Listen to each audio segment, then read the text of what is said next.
Bismillahirrahmanirrahim. Assalamualaikum warahmatullahi wabarakatuh. Kembali lagi dengan saya, Rizky Irfani, yang kali ini kita akan melanjutkan materi di kelas 12, yaitu tentang pembangunan dan pusat pertumbuhan. Menurut Rustiadi, pembangunan merupakan upaya sistematik dan berkesinambungan untuk menciptakan keadaan yang dapat menyediakan berbagai alternatif yang sah bagi pencapaian aspirasi setiap warga yang paling humanistik. Permasalahan dalam pembangunan, terutama di Indonesia, itu adalah pembangunan beberapa sektor yang belum merata, potensi yang ada di daerah yang belum dikembangkan, serta kesenjangan pembangunan antar wilayah satu dengan yang lainnya. Secara umum, ada dua jenis pembangunan, yaitu pembangunan fisik dan pembangunan non-fisik atau manusia. Pembangunan fisik merupakan aspek pembangunan perwujudan nyata suatu tuntutan kebutuhan yang disebabkan oleh pertumbuhan dan perkembangan kegiatan sosial serta budaya masyarakat. Ini menurut Sujarto. Seperti halnya pada gambar berikut, ini adalah pembangunan bendungan yang harapannya nanti akan dapat membantu kegiatan sosial budaya masyarakat di bidang pertanian ataupun pemenuhan sumber air. Selanjutnya, pembangunan fisik berupa jalan tol diharapkan akan membantu aksesibilitas atau mobilitas kegiatan masyarakat yang menggunakan pembangunan ini. Pembangunan yang kedua, yaitu non-fisik. Pembangunan non-fisik berkaitan dengan penggunaan sumber daya manusia itu sendiri. Kalau kita menggunakan indeks pembangunan manusia atau kita sebut dengan IPM, data menunjukkan bahwa pada tahun 2018 IPM Indonesia itu adalah 71,39 atau 0,82 lebih tinggi dibanding pada tahun 2017. Indikator pada pembangunan non-fisik atau manusia itu ada tiga hal, yaitu kesehatan, pendidikan, dan per kapita atau perekonomian. Hakikat pembangunan ini menurut Bappenas RI, pembangunan hakikatnya adalah upaya mewujudkan tujuan nasional bangsa Indonesia yang maju, mandiri, sejahtera, berkeadilan, berdasarkan iman dan takwa kepada Tuhan Yang Maha Kuasa. Sesuai tujuan yang tercantum dalam alinea keempat pembukaan Undang-Undang Dasar 1945, disebutkan bahwa hakikat pembangunan nasional adalah mencerdaskan kehidupan bangsa, menciptakan kesejahteraan umum, melindungi seluruh tumpah darah Indonesia, dan membantu melaksanakan ketertiban dunia dan perdamaian abadi. Hal ini tercantum dalam pokok-pokok pembangunan nasional Bappenas Republik Indonesia, sumber tercantum.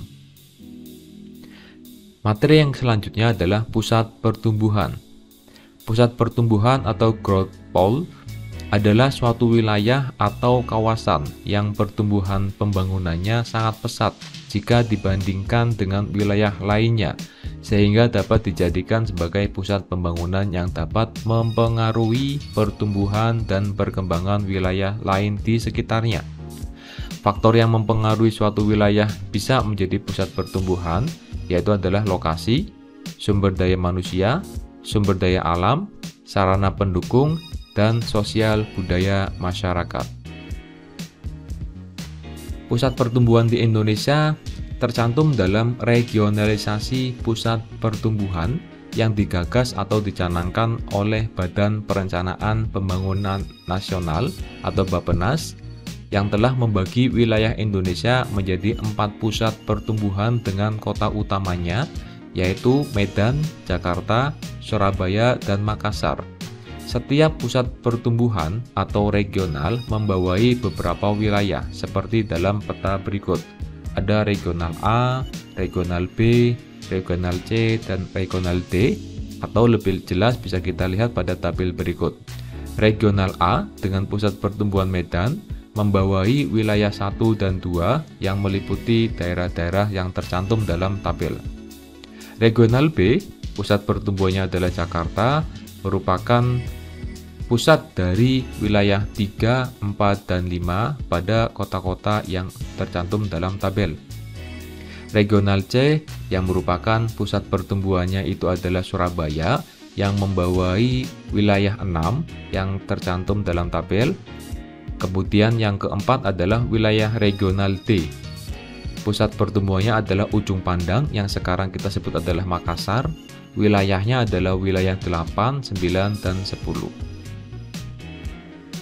Pusat pertumbuhan di Indonesia ini mendapatkan perhatian khusus dari pemerintah Indonesia agar diupayakan pembangunan-pembangunan yang dapat memberikan stimulasi terhadap daerah-daerah yang lainnya.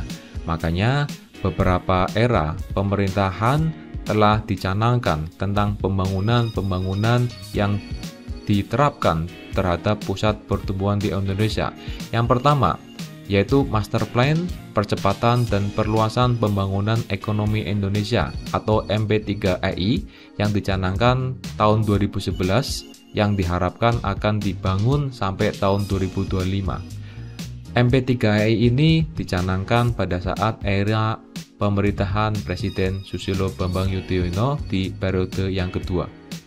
MP3EI membagi wilayah Indonesia menjadi 6 koridor, yaitu Sumatera, Jawa, Kalimantan, Sulawesi, Bali Nusa Tenggara, serta Papua Kepulauan Maluku. Setiap koridor ditetapkan memiliki fokus pembangunan yang berbeda. Seperti dalam tabel ataupun dalam peta berikut, koridor Sumatera mempunyai fokus pembangunan pada sentra produksi dan pengolahan hasil bumi dan lumbung energi nasional. Kemudian koridor Jawa yang diharapkan akan menjadi pendorong industri dan jasa nasional.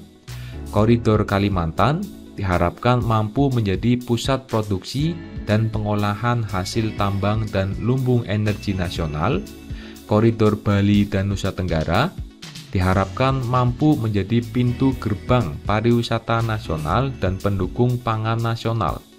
Koridor Sulawesi diharapkan mampu menjadi pusat produksi dan pengolahan hasil pertanian, perkebunan, perikanan, migas, dan pertambangan nasional. Dan yang terakhir, untuk koridor Papua dan Kepulauan Maluku diharapkan mampu menjadi pengembangan energi pangan, perikanan, dan tambang nasional. Pembangunan pusat pertumbuhan di Indonesia yang kedua yang akan dijelaskan dalam materi ini adalah pembangunan infrastruktur era Presiden Joko Widodo Yusuf Kala atau era pemerintahan Presiden Joko Widodo di periode 2014-2019. Sektor infrastruktur menjadi salah satu fokus utama di era pemerintahan Joko Widodo dan Yusuf Kala. Hal ini dimaksudkan untuk meningkatkan konektivitas dan merangsang pertumbuhan ekonomi di berbagai wilayah tanah air. Bisa dilihat dalam tabel berikut, ada beberapa kawasan-kawasan tertentu yang menjadi titik pusat pembangunan di Presiden Joko Widodo, baik di infrastruktur jalan darat, jalan laut, ataupun di udara.